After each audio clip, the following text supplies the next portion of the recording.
मुरारी त्रिपुरांतकारी भानु शशी भूमि सुतो बुधश्च गुरुश्च शुक्र शनि राहु केतव कुर्वन्तु सर्वे मम सुप्रभातम। श्री गुरुदेव दत्त श्री स्वामी समर्थ। सुप्रभात मंडळी, अध्यात्म कलियुगातल्या चॅनल वरती मी वैदिक ज्योतिषी गणेश शास्त्री शुक्ल आपल्या सर्वांचे स्वागत करतो। आजचे पंचांग आहे 4 सप्टेंबर 2024 बुधवार, भाद्रपद मास शुक्ल पक्ष प्रतिपदा। ही प्रतिपदा 9:47 पर्यंतच आहे मित्रांनो। उत्तरा नक्षत्र, साध्य योग आणि भवकर्ण। चला तर सुरू करूया 12 राशींचे भविष्य कथन। मेष राशी, विवाह इच्छुकांचे विवाह जुळतील, विवाह कार्यामध्ये येणाऱ्या अडचणी दूर होतील आणि मित्र परिवाराकडून आपल्याला आज लाभ होईल।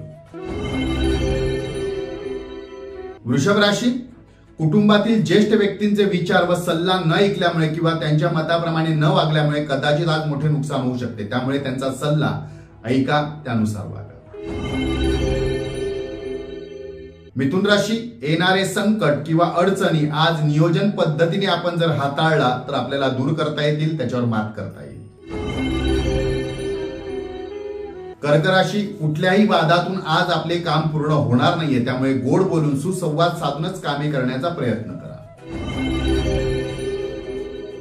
सिंह राशी, मिळालेल्या यशामुळे आज आपण आनंदी असाल, कदाचित आपल्याला गर्व किंवा ईर्ष्या वाटू शकते, परंतु ईर्ष्या करायला जाऊ नका।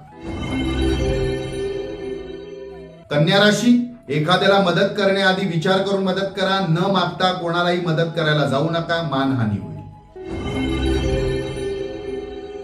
तुळ राशी, आपल्या एखाद्या चुकीमुळे किंवा चुकीच्या व्यसनामुळे सवयीमुळे आज आपले मोठे नुकसान होऊ शकते, सावध व सतर्क राहून कामे करा। वृश्चिक राशी, जवळील व्यक्तीच्या राजकारणामुळे किंवा राजकारणी स्वभावामुळे आज आपले नुकसान होऊ शकते, म्हणून आपण राजकारणी मित्रांपासून थोडे लांब राहा। धनुराशी, हाती घेतलेले काम आत्मविश्वासाने आज आपल्याला पूर्ण करता येईल, कराल, परंतु आत्मविश्वास वाढवावा लागेल।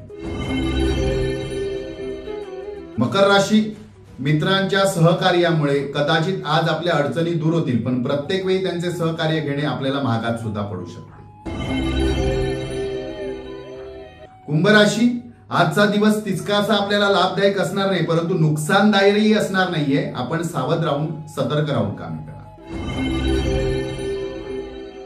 मीन राशी, कदाचित आज कामाचा बोजा वाढू शकतो, एखादे टार्गेट पूर्ण करण्यासाठी आपल्याला वेळ जास्त खर्च करावा लागेल। आजचा दिवस 12 राशींच्या लोकांना शुभकारी हितकारी ठरो। चला तर उद्या पुन्हा भेटूया याच ठिकाणी याच वेळी, तोपर्यंत सर्वांचे धन्यवाद।